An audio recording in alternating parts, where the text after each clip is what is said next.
전에 고통받던 자들에게는 흑암이 없으리로다. 옛적에는 여호와께서 스불론 땅과 납달리 땅이 멸시를 당하게 하셨더니 후에는 해변 길과 요단 저쪽 이방의 갈릴리를 영화롭게 하셨느니라.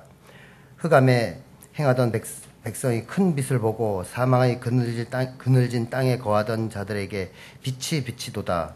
주께서 이 나라를 창성하게 하시며 그 즐거움을 더하게 하셨으므로 추수하는 즐거움과 탈취물을 나눌 때의 즐거움같이 그들이 주 앞에 즐거워하오니 이는 그들이 무게에 맨 멍에와 그들의 어깨의 채찍과 그 압제자의 막대기를 주께서 꺾으시되 미디안의 날과 같이 하셨음이니이다.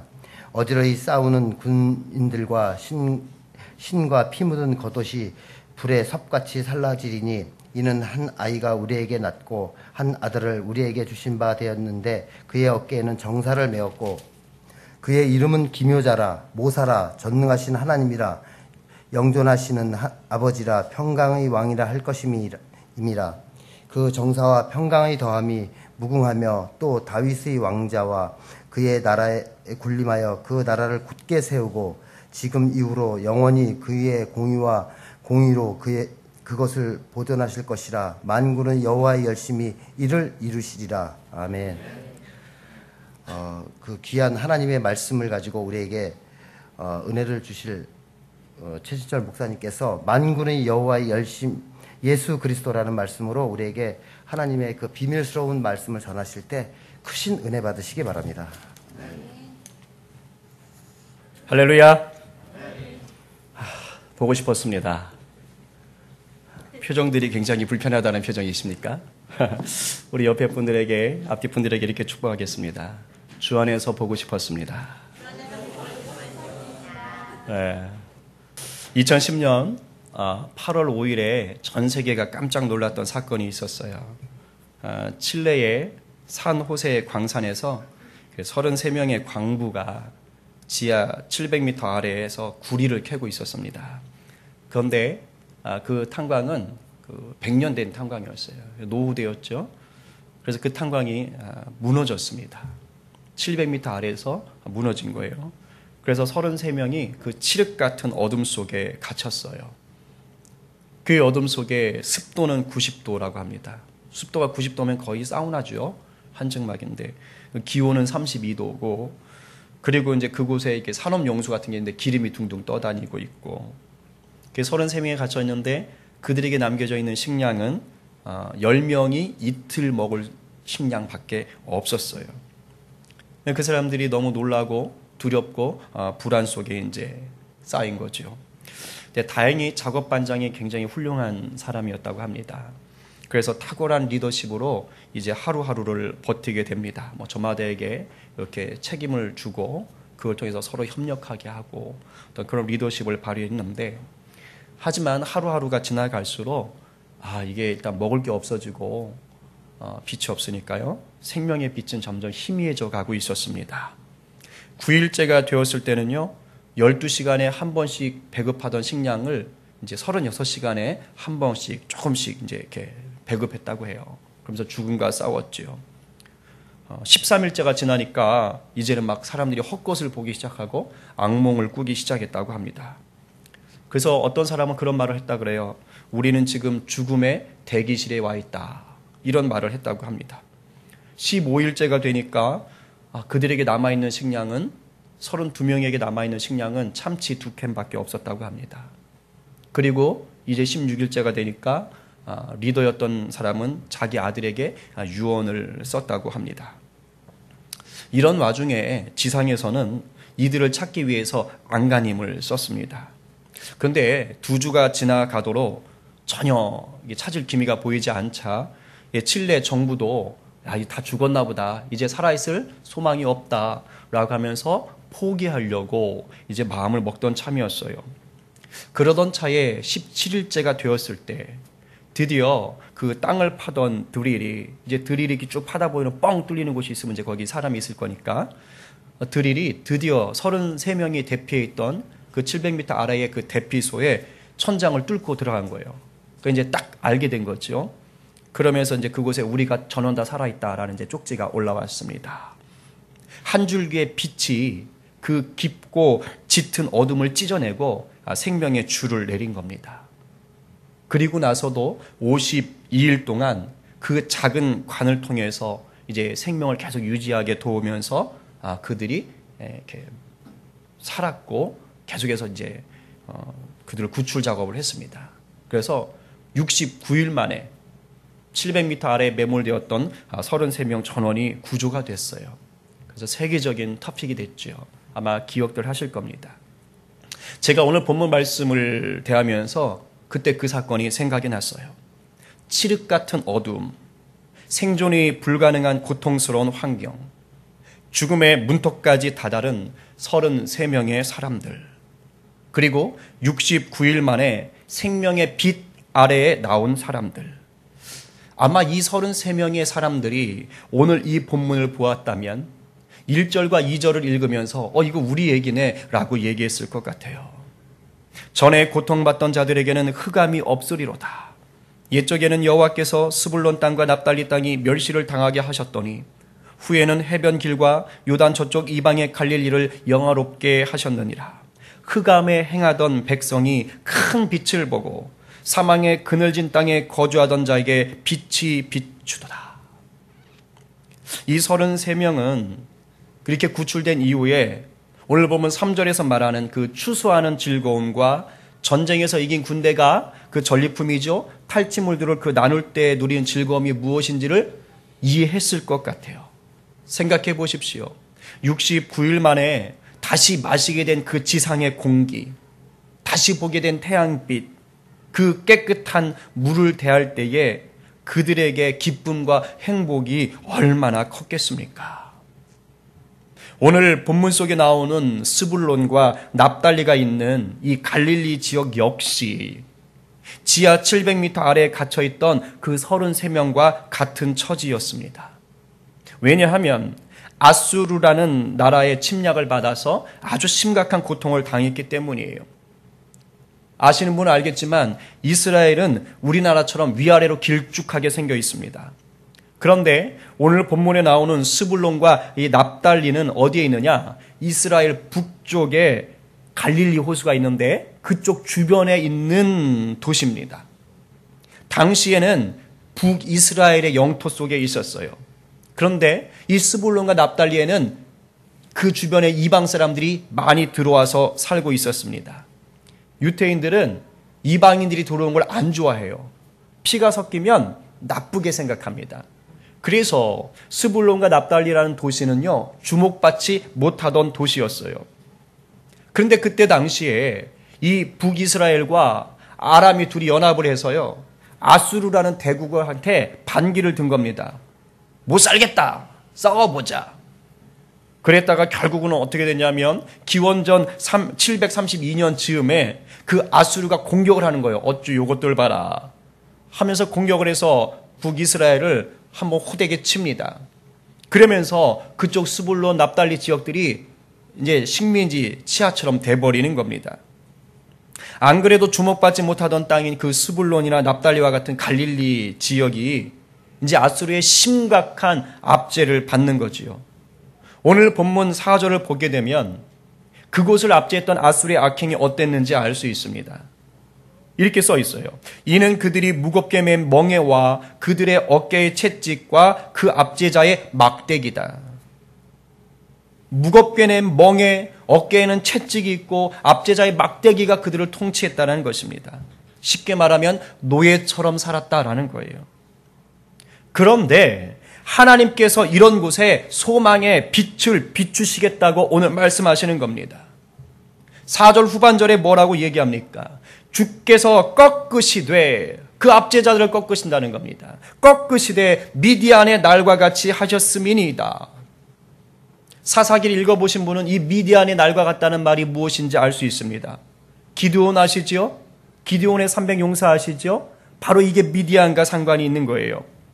사사 기드온이 살 때에 이스라엘이 여호와께 범죄했어요. 그래서 하나님께서 미디안이라는 나라를 회초리로 삼아가지고 7년 동안 고통을 받게 했습니다. 고통도 이루 말할 수 없는 고통을 받게 하셨어요. 그러니까 이스라엘 백성들이 회개하고 부르짖었어요. 하나님 살려주세요, 살려주세요. 그러니까 하나님이 기드온이라는 사사를 불러가지고 이스라엘을 미디안의 손에서 구원하시게 됩니다. 근데 이게 재미있습니다. 어떻게 구원하셨어요? 우리가 잘 알듯이 300명의 용사를 추리지요. 엄밀히 말하면 용사도 아닙니다. 그냥 300명의 사람을 추립니다.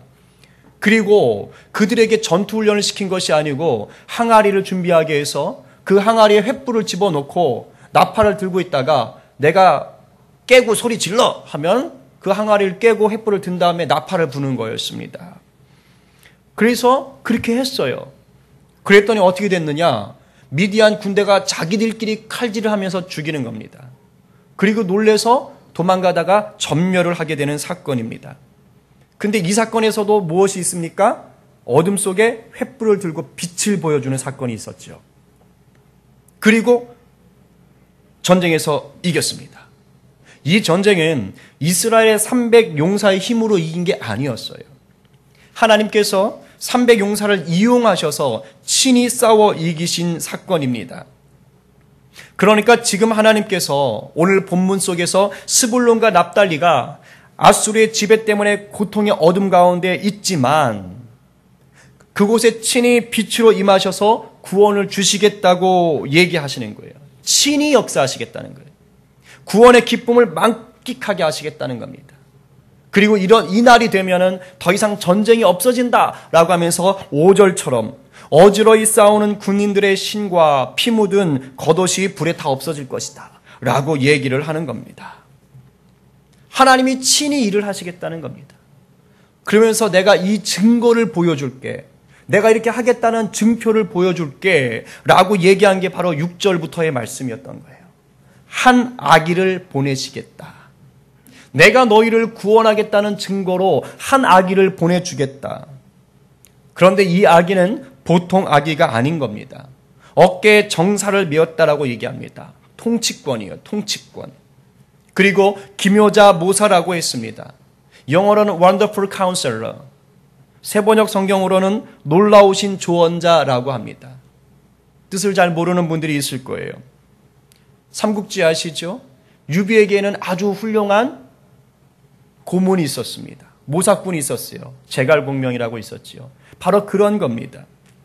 그리고 또 뭐라고 이야기를 설명합니까? 전능하신 하나님이요 영원히 존재하시는 아버지요 평강의 왕이라고 얘기합니다. 이게 말이 됩니까? 아기한테 전능하다니요. 아기한테 영원히 존재한다니요. 이런 말은 사람에게 붙이는 수식어가 아니에요.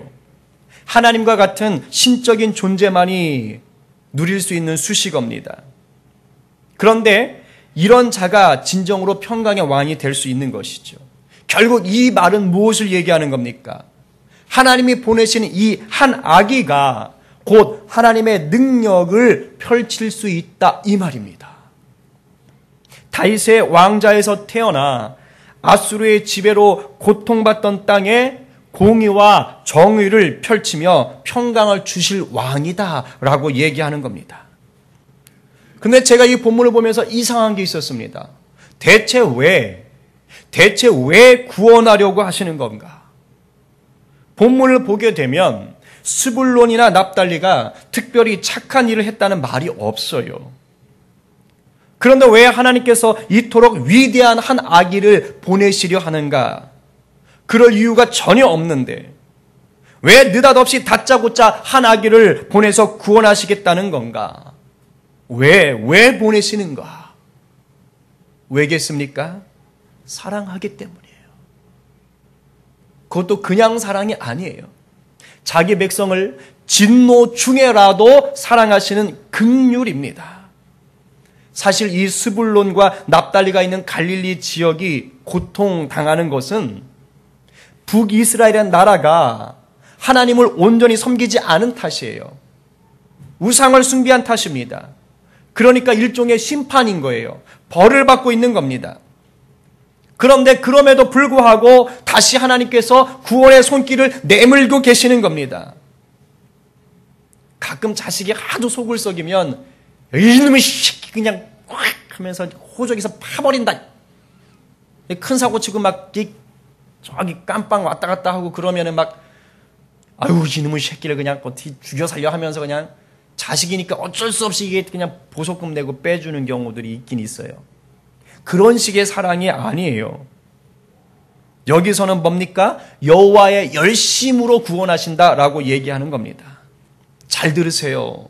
하나님께서는 지금 우리의 어떠함이 아니라 하나님의 어떠하심 때문에 구원하겠다고 얘기하는 거예요. 더 쉽게 말해봐요. 우리의 선행이나 우리의 잘남 때문이 아니라 하나님 자신이 가지고 계신 그 사랑이 불일 듯이 일어서 구원해 주시겠다고 하는 겁니다.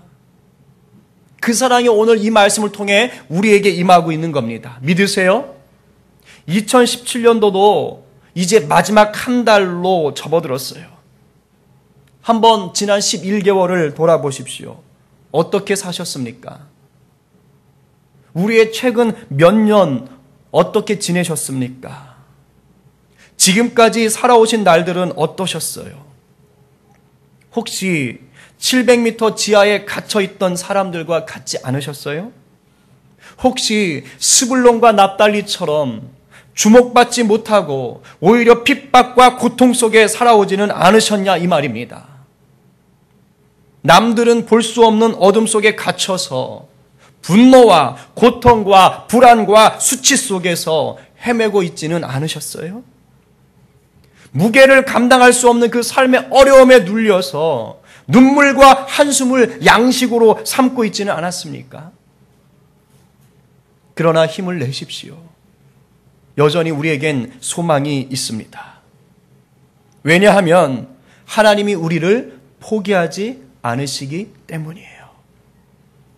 아무리 짙고 깊은 어둠 속에 있어도 때가 되면 마침내 큰 빛을 보게 하실 줄 믿습니다.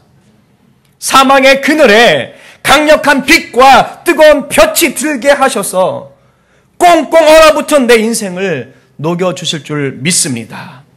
왜냐하면 여기에 있는 우리 모두는 그 빛으로 오신 한 아기를 이미 구주로 믿고 있기 때문입니다. 아멘이십니까? 아멘입니다. 오늘 본문이 쓰였던 이사야 당시의 사람들은요, 사실 이 한 아기에 대해서 온전히 알지 못했어요. 이 한 아기가 예수님이네 이런 거 몰랐습니다. 단지 하나님께서 다윗의 가문에서 한 아기를 낳게 하시는구나, 그 아기가 우리를 구원할 거구나 라는 예언만 알고 있었을 뿐이에요. 그 아기가 누군지는 몰라요. 그런데도 이 말씀을 통해 버틸 수 있었어요. 하지만 오늘을 사는 우리는 이 한 아기가 누구인지 압니다. 누구십니까? 맞습니다. 예수 그리스도. 2000년 전에 어둡던 이 땅에 빛으로 오신 예수님이세요. 실제로 오늘 이 이사야 본문은 신약의 마태복음 4장에서 예수님에 대해서 인용하고 있습니다. 좀 길기에 제가 읽어드립니다. 스크린을 참고하세요. 예수께서 요한이 잡혔음을 들으시고 갈릴리로 물러가셨다가 나사렛을 떠나 스불론과 납달리 지경 해변에 있는 가버나움에 가서 사시니, 이사야 본문이지요. 이는 선지자 이사야를 통하여 하신 말씀을 이루려 하심이라. 말씀을 이루려 하심이라. 일러스되 스불론 땅과 납달리 땅과 요단강 저편 해변 길과 이방의 갈릴리여, 흑암에 앉은 백성이 큰 빛을 보았고 사망의 땅과 그늘에 앉은 자들에게 빛이 빛이었도다 하였느니라. 결국 예수님이 누구라고 말씀하시는 겁니까? 자기 백성을 진노 중에라도 구원하기 위해 오신 분이라는 거예요. 하나님의 구원의 보증이 되신다는 겁니다. 사랑에 눈이 먼 하나님께서 하나님 자신의 열심을 심어서 맺은 열매가 예수님인 거예요. 그렇기에 우리가 예수님 안에 있으면 여호와 하나님의 열심이 우리를 보호하실 줄로 믿습니다. 갈릴리를 영원롭게 하시듯이 우리의 삶을 영원롭게 하실 줄로 믿습니다. 추수의 즐거움과 탈취물을 나눌 때의 즐거움이 무엇인지 우리가 느끼게 될 줄로 믿습니다. 이 회복과 기쁨을 모두가 누리게 되기를 간절히 축복합니다. 그리고 여기서 하나 더 생각해 볼 것이 있어요. 왜 하필 아기를 보내신다고 하셨을까? 그냥 다윗의 왕자에서 내가 한 왕을 세울 것이다, 이렇게 말씀하셔도 되잖아요. 그런데 왜 구태여 아기를 보내신다고 했을까? 그건 아기가 갖고 있는 상징적인 의미를 생각하면 우리가 알 수 있어요. 아기가 태어났다라는 건 무슨 의미입니까? 생명이 계속해서 이어지고 있다는 거예요. 소망이 끝나지 않았다는 겁니다. 역사가 흘러가고 있다는 얘기입니다. 그러니까 하나님이 이사야를 통해서 아기를 보내주시겠다고 하는 건 뭡니까? 바로 어떠한 고난과 핍박에도 생명과 소망이 있음을 강조하기 위한 거였습니다. 제가 아까 칠레 탄광 매몰 사건을 서두에 얘기했지요. 칠레 광부 33명이 그 땅 속에 갇혀 있을 때 그 33명 중에 아리엘 타고나라라는 광부가 있었다고 합니다. 그런데 그의 아내가 임신 중이었다고 해요. 그 아내가 땅 속에 있는 남편이 돌아오기를 간절히 소망하면서 그 아이에게 이름을 붙였어요. 그 이름에 들어가는 단어 중에 하나가 뭔지 아세요? 스페인어를 쓰지요. 에스페란자. 아십니까? 희망이라는 뜻이었어요. 어두운 엄마 뱃속에 생명의 신호인 그 한 아기의 심장이 뛰고 있었던 거예요. 그 광부의 아내는 자기 뱃속에 있는 아기를 통해서 남편을 향한 소망의 끈을 놓지 않았던 겁니다.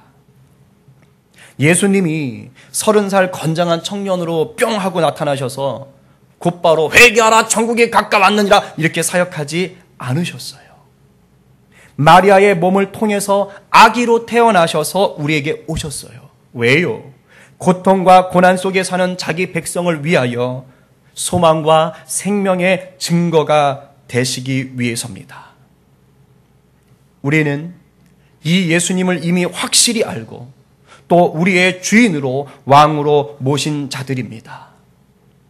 그렇다면 우리 삶에 어떠한 역경과 고난이 와도 흔들리지 않을 수 있습니다.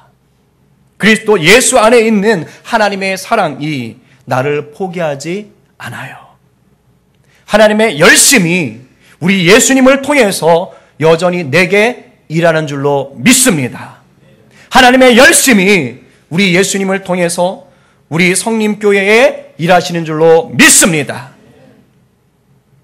이제 나를 힘들게 하는, 나를 어둠 속에 가두는 과거의 기억들, 현재의 고통들을 전부 예수님께 맡기십시다.